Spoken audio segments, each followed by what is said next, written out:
తెలంగాణలో రానున్న మున్సిపల్ ఎన్నికల నేపథ్యంలో రాష్ట్ర రాజకీయ వాతావరణం హీటెక్కింది.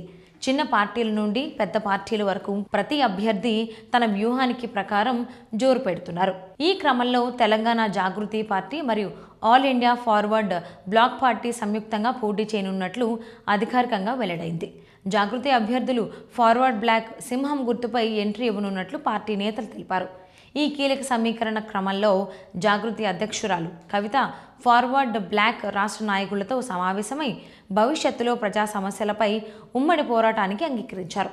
ఈ చర్చలు తెలంగాణ రాజకీయ పరిజ్ఞానంలో కొత్త రాజకీయ శక్తి సమీకరణానికి నాంది పలికినట్లు వ్యాఖ్యానిస్తున్నారు. మున్సిపల్ ఎన్నికల నామినేషన్ల స్వీకరణ ప్రారంభమైన తొలి రోజే పెద్ద ఎత్తున అభ్యర్థులు తరలివచ్చారు.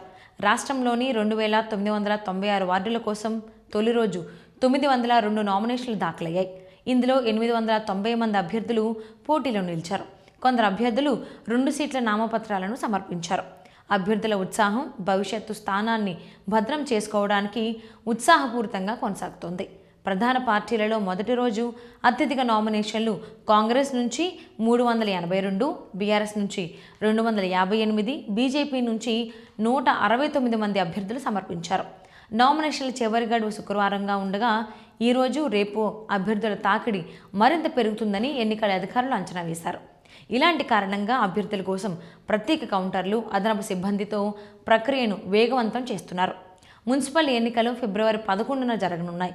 ఈ ఎన్నికల ద్వారా చిన్న పార్టీలు, కొత్త రాజకీయ శక్తులు మరియు సంయుక్త అభ్యర్థులు రాష్ట్ర రాజకీయ వాతావరణంలో తమ స్థానం, ప్రజల మద్దతును పరీక్షించనున్నారు. ముఖ్యంగా తెలంగాణ జాగృతి మరియు ఫార్వర్డ్ బ్లాక్ పార్టీ సంయుక్తంగా పోటీ చేయడం భవిష్యత్తులో ఇరు పార్టీలు ప్రజా సంబంధ సమస్యలపై సమన్వయంతో పోరాడే అవకాశాలను తెలుపునుంది. రాష్ట్ర రాజకీయ విశ్లేషకులు, మీడియా వర్గాలు ఈ ఎన్నికలను పొలిటికల్ హీట్ మరియు కొత్త సమీకరణాల ప్రాధాన్యతకు సంబంధించిన ప్రధాన పరీక్షగా భావిస్తున్నారు. ప్రత్యేకంగా హైదరాబాద్, రంగారెడ్డి, వరంగల్, నిజామాబాద్ వంటి కీలక మున్సిపాలిటీలలో ఎన్నిక ఫలితాలు మిగతా ప్రాంతాల రాజకీయ దిశను కూడా ప్రభావితం చేయనుందని అంచనా వేస్తున్నారు. ఈ విధంగా తెలంగాణ మున్సిపల్ ఎన్నికలు రాజకీయ సరైనత, వ్యూహపూర్ణ పోటీ, కొత్త సమీకరణాల పరీక్షగా దేశ రాజకీయ వర్గాల్లో ఆసక్తికరంగా నిలిచాయి.